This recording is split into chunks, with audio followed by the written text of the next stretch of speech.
Hoy hablaré de las 5 fases que recorre siempre el perdón radical, sea cual sea el proceso utilizado. Ya sea rellenar una ficha, escuchar y contestar el CD de los 13 pasos, cruzar el círculo sanador de la ceremonia o solicitar mi acompañamiento como coach. La primera fase consiste en contar la historia de víctima, o el incidente actual, por pequeño que parezca. Partimos de la postura de víctima porque sin honrar nuestra humanidad dolida no se puede alcanzar el auténtico perdón. Lo que nos da una pista de que algo pasa es tener una reacción algo desproporcionada en relación con un hecho presente. Por ejemplo, indignarse mucho porque alguien no ha acudido a la cita, o enfadarse porque los niños no ordenan su habitación. Desvelaremos esos misterios y otros durante el evento. La segunda fase de perdón radical es sentir y nombrar los sentimientos y las emociones. Nuestras emociones, como el agua en el mundo, son el elemento que conecta entre sí todos los planos del ser, desde lo más profundo a lo más elevado. Las emociones, como el agua, disuelven y arrastran desechos y atascos para liberarnos.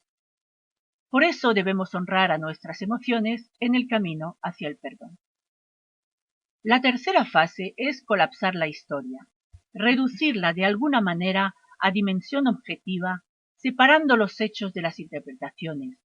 El dolor y el sufrimiento no son la misma cosa. Para dar un ejemplo, podemos decir que el dolor es cuando te dan con un martillo en los dedos.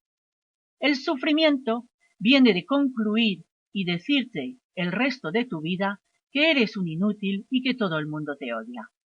El dolor es real, pero pasa. Las interpretaciones son inventos y trampas que alimentas.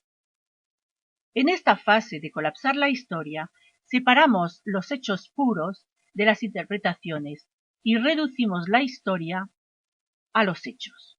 Algo no tan fácil de lograr sin la ayuda de las herramientas de perdón radical, porque lo tenemos todo muy mezclado y amalgamado. La cuarta fase es reenmarcar la historia en un contexto que sigue honrando lo humano, pero integrándolo en un contexto más grande, una perspectiva espiritual en la que todo tiene sentido. Ese sentido casi siempre es imposible de percibir. Si le encontramos sentido, es desde la justificación de lo humano. El sentido espiritual de la cosa se nos escapa porque no alcanzamos a ver desde esa perspectiva. Solo el espíritu lo sabe. No saberlo no tiene ninguna importancia porque el perdón radical opera la transformación de las energías independientemente de si creemos en ello o no, y de si sabemos o no en qué consiste el sentido de lo que nos ha pasado. Algunas capas de ese sentido se van revelando solas el mismo día, semanas o meses después, a medida que se limpian y liberan ciertas conexiones dentro del ser.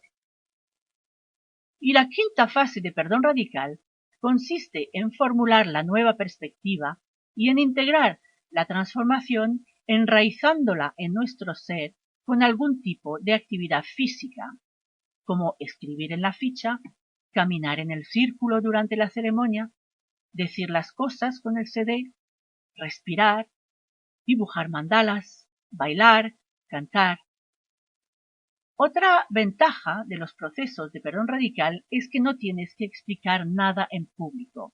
No tienes que exponerte, compartes lo que quieres y liberas. Y además perdonas o pides perdón sin que nadie sepa si eres víctima o victimario.